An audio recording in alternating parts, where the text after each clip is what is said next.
कहते हैं संसार एक आईना है। आप जैसे होते हैं आपको सब कुछ वैसा ही नज़र आता है। आईने में खुद को देखना अत्यधिक पीड़ादायी हो सकता है, ख़ास तौर से तब जब आप दुनिया की नज़रों में बदसूरत हों या स्वयं की नज़रों में भी। हम आईने में खुद को खूबसूरत देख पाएँ, इसके लिए बहुत से प्रबंध करते हैं। अच्छे दिखने वाले वस्त्र धारण करते हैं, बालों को विशेष आकार देते हैं और न जाने किन किन सौंदर्य प्रसाधनों का उपयोग करते हैं। शारीरिक सौंदर्य हमारी सामाजिक स्वीकार्यता को बढ़ाता है, परंतु इसी सौंदर्य के साथ साथ हमारा भीतरी सौंदर्य भी खिल जाए तो फिर आप उस गुलाब की तरह हो जाते हैं जो दिखने में सुंदर भी है और जिसकी खुशबू भी मनमोहक। प्रकृति के द्वारा दिया गया ये शरीर रूपी आवरण हमें चाहे अनचाहे धारण करना ही पड़ता है, परंतु ये सब कुछ तभी तक है जब तक स्वयं का बोध नहीं हो जाता, स्वयं का अस्तित्व से मिलन नहीं हो जाता। आध्यात्म वो कुंजी है जो बोध के लिए प्रेरित करती है।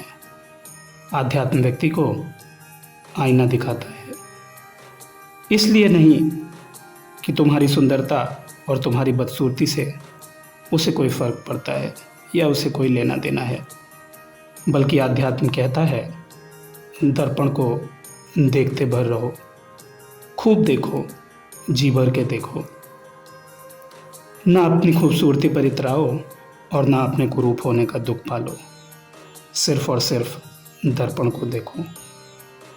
खुद के साक्षी हो जाओ, खुद के साक्षी हो जाओ, वो भी निर्लिप्त भाव से। सोहम भी सहायक हो सकता है, कोहम भी सहायक हो सकता है, मगर आध्यात्म कहता है सिर्फ सजग हो जाओ। मैं हूँ का भाव भी तुम्हारी सजगता के लिए काफ़ी है।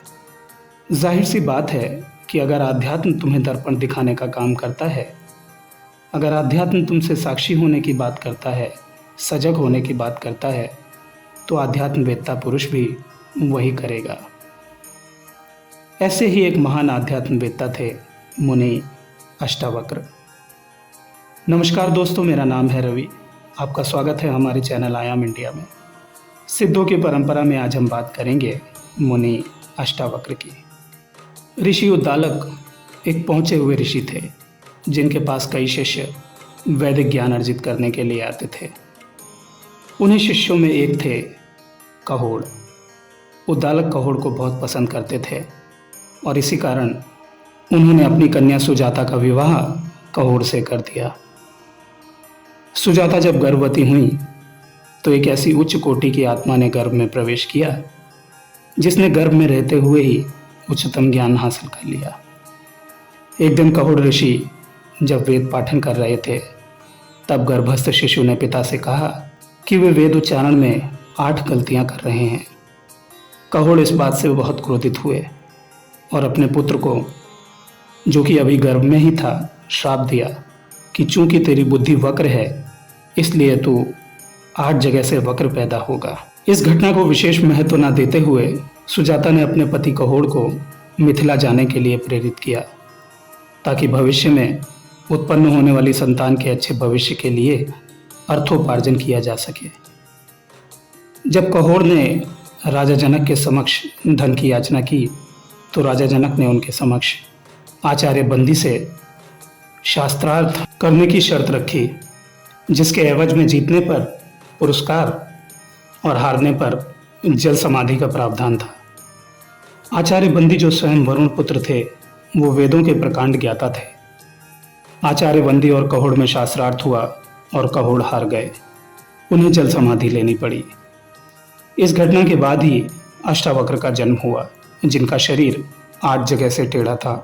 12 वर्ष की उम्र तक वे अपने नाना उद्दालक को अपना पिता और अपने मामा श्वेत केतु को अपना भाई समझते रहे, परंतु एक दिन उन्हें सच्चाई अवगत कराई गई।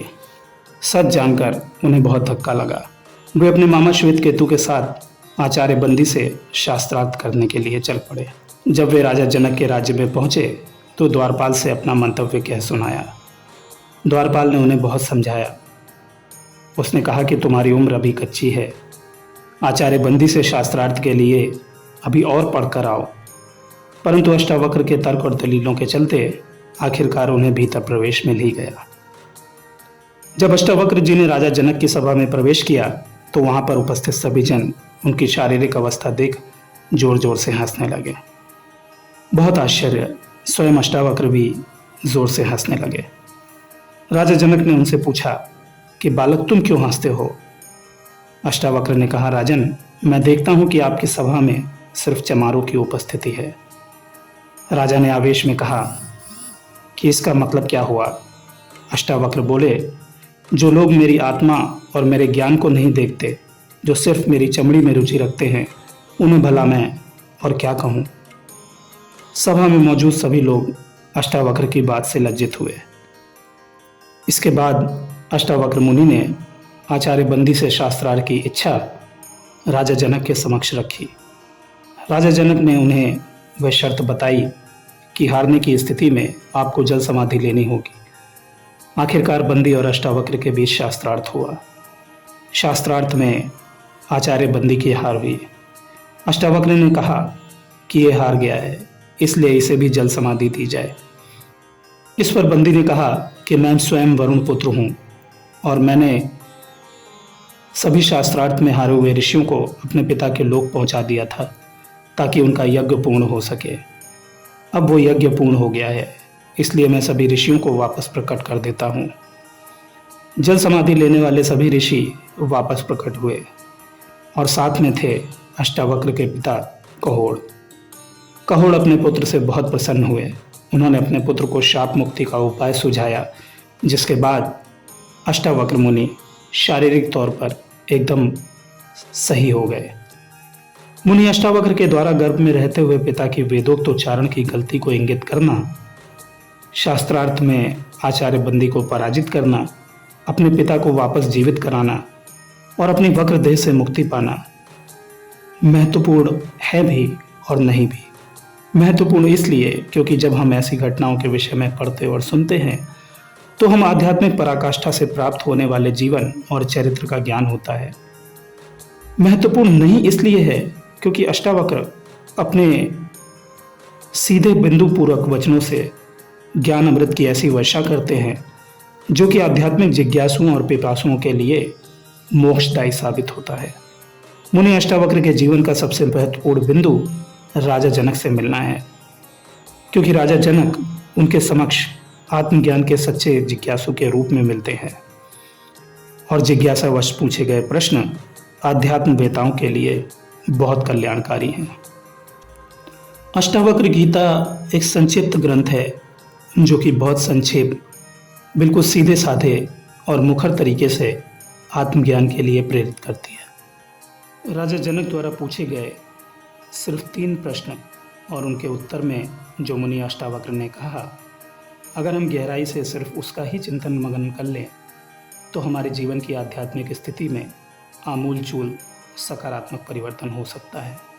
राजा जनक अष्टावक्र मुनि से प्रश्न करते हैं, प्रभु, पुरुष आत्मज्ञान को कैसे प्राप्त करे? वे दूसरा प्रश्न करते हैं, संसार बंधन से कैसे मुक्त हुआ जाता है, अर्थात जन्म मरण रूपी संसार से कैसे छूटा जाता है? और वे तीसरा प्रश्न करते हैं, वैराग्य कैसे प्राप्त होता है? दोस्तों, इन सभी प्रश्नों के जवाब हमें अष्टावक्र गीता में तलाशने चाहिए, तभी हमारा आध्यात्मिक कल्याण हो सकता है। महाशक्ति आपकी रक्षा करें, आपके जीवन में शुभता हो, यही मेरी ईश्वर से प्रार्थना है। धन्यवाद।